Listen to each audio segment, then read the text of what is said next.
Daf Yomi, Tractate Bava,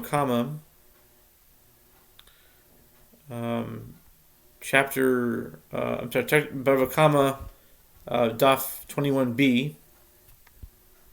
We're in the second chapter, I think. Yeah. But 21b, Be'alma, okay, 12:18.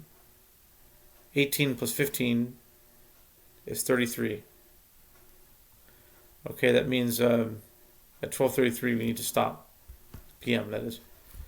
Okay, usually one digs a pit with his own property, and he then declares his property to be ownerless. He is exempt, as he dug the pit when property was his. But here, it is different, because here the owner of the animal can say to the owner of the produce, it is not all in your power to bring produce close to the public domain and to also hold my ox liable for eating it. Again, it was suggested that recently that Tui Boulevard in the West Rogers Park area of Chicago, in the Jewish neighborhood, could use a good produce market on Tui Boulevard. And Shmuel can say, usually, if one digs a pit or creates an obstacle that can cause damage within his own property, and he then declares his property to be ownerless, he is liable for any damage that is caused by the pit. As with regard to the pit, granted, it is possible to say that he was not aware, meaning the injured party was not thinking about the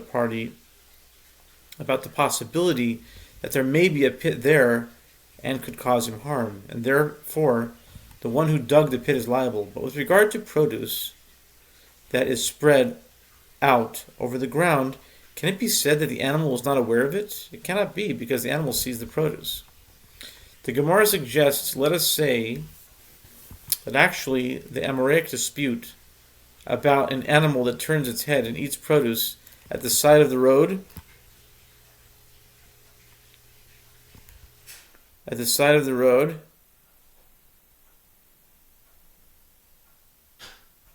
is the subject of a dispute between Tanaim, as it is taught in a Braita. If an animal, sometimes I say Brisa and sometimes I say Braita. It's just a matter of pronunciation. But when I say Braita, I'm actually channeling in the energy of someone who used to say, I like the word Braita. He was very into the Braita. So, in my Daf Yomi Shirs, Shiurim, sometimes I say Braisa, and sometimes I say Braita. If an animal ate produce from the public square, the owner of the animal pays for the benefit that the animal derived. But if he ate from the public circle, no, just kidding, that's my own commentary. But if it ate from the sides of the public square, he pays for that which it damaged. This is the statements of Rabbi Meir and Rabbi Yehuda. But Rabbi Yossi and Rabbi Elazar say, it is not typical for an animal to eat in the public domain, but only to walk there. Consequently, the owner is liable.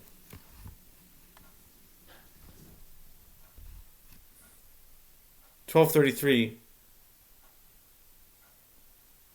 is the gematria of the words, the names Yeshayahu plus Elitzur is gematria 1233. That is the target point in time, which means that I have 11 minutes left, which means it's 12:22 right now. Okay. Initially, the Gemara understands Rabbi Yossi's opinion as also referring to a situation in which the animal eats from the sides of the public square. And since this is so, it seems that the opinion of Rabbi Yossi is the same as that of the first Tanakh, Rabbi Meir. and the Mishnah presents their opinions as differing. Rather, it is clear that there is a difference between them with regard to a case in which the animal turns its head to eat. The first Tana holds that with regard to an animal that turns its head, the owner of the animal also pays for the benefit that the animal derived, while Rabbi Yossi holds that he pays for that which it damaged. The Gemara rejects this. No. It is possible to say that everyone agrees about the halacha in the case of an animal that turns its head, either in accordance with the opinion of Rav or in accordance with the opinion of Shmuel. And here they disagree about the exemption inferred from the case. It consumed in the field of another. That seems to be a common refrain. Bir b'stei acher. Exodus 22:4, which renders the owner of the animal liable for damage it caused as eating. One sage, Rabbi Meir, holds that only if it ate from private property is its owner liable. As the verse stating the owner's liability means, and it consumed in the field of another, but not when it eats in the public domain. And one sage, Rabbi Yossi, holds, and it consumed in the field of another, but not when in the domain of one responsible for the damage. Okay? In the domain of the one responsible for the damage, let the owner of the animal say, the owner of the produce, what is your produce doing on my property? The owner would certainly not be liable if the produce is damaged in that case. Rather, it must be that the difference between them is with regard to the dispute between Ilfa and Rabbi Oshaya concerning an animal that ate produce from the back of another animal, or the like. Rabbi Meir holds that one is never liable for damage classified as eating in public domain, even if his animal ate from the back of another. Rabbi Yossi holds that if it ate off the back of another animal, this is equivalent to eating from the property of the injured party. New Mishnah, and there's a 8-minute warning. Okay. With regard to a dog or a goat that jumped from a rooftop and broke vessels while doing so, their owners must pay the full cost of the damage to the vessels because these animals are deemed forewarned concerning jumping. With regard to a dog that took a cake that had been baked directly on hot coals, it went to a stack of grain to eat it, and it ate the cake, and at the same time ignited the stack of grain with a coal that it had taken along with the cake. Probably never happened, but anyway, the owner of the dog must pay the full cost of the damage for the cake, and he must pay for half the cost of the damage to the stack of grain.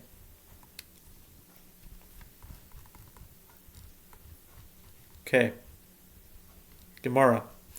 The Gemara infers from the Mishnah the reason that the owners must pay the full cost of the damage is because the animals jumped off the rooftop. This indicates that if they fell off the rooftop, they would be exempt from all liability, despite his obligation to keep them from climbing onto the roof and jumping down from there. Apparently, the Tana holds that in an incident that begins with negligence, meaning carelessness, or even an intention to cause damage, or ends in an accident, the one who caused the damage is exempt.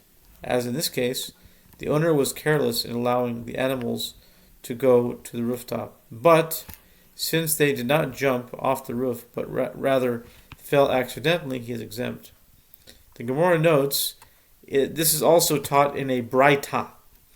If a dog or a goat jumped from a rooftop and broke vessels, while doing so, their owners must pay the full cost of the damage. If they fell from there, they are exempt from all liability. The Gemara asks, this works out well according to the one who says that if an incident begins with negligence and ends with an accident, Sofer b'pshia v'sofer b'oinus. Bring back to high school days. Wow. This works out, okay, accident. The one who caused the damage is exempt, but according to the one who says that in such a case he is liable, what can be said? It seems that this Braita constitute conclusive proof against that opinion.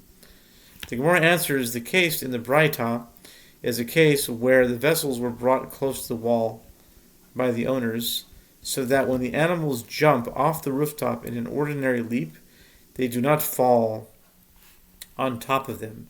And the vessels broke because the animal fell and didn't jump.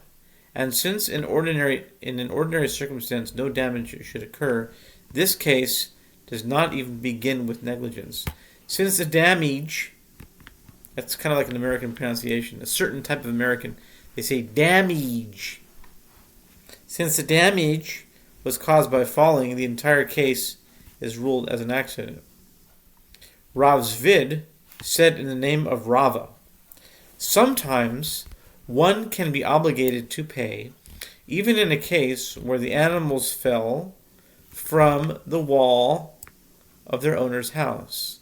You find such a case where the wall was unstable and the owner was negligent in allowing the animals to go up on the roof due to the danger of the wall collapsing.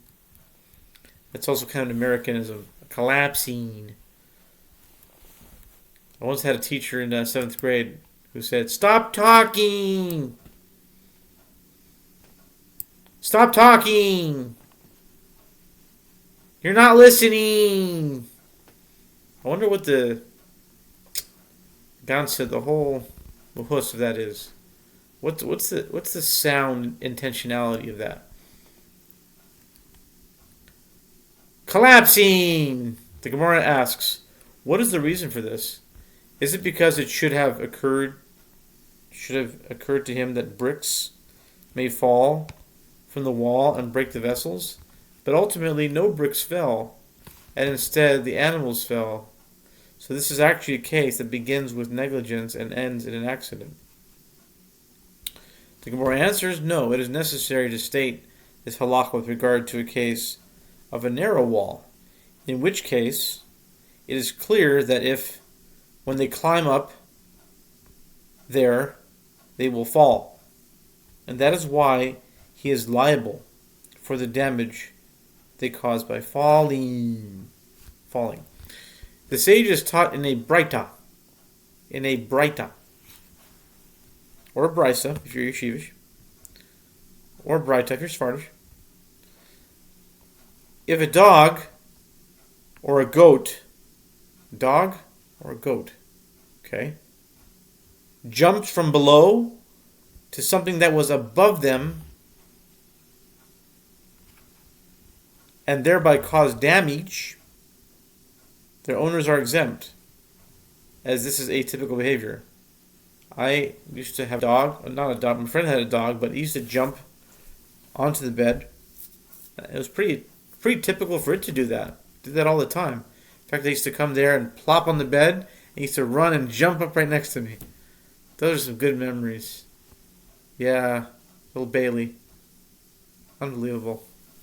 It would jump from a low place to a high place. So it was very common for it to do that. So if I would plop on someone else's bed, and little Bailey would jump up and break something there, would I be responsible? I mean, if it's my dog? According to here, it says I'd be exempt because it's not typical. If a person or a chicken jumped and broke something, regardless of whether they jumped from above to below, or how do you jump from above? You jumped. Wow, they're covering everything here.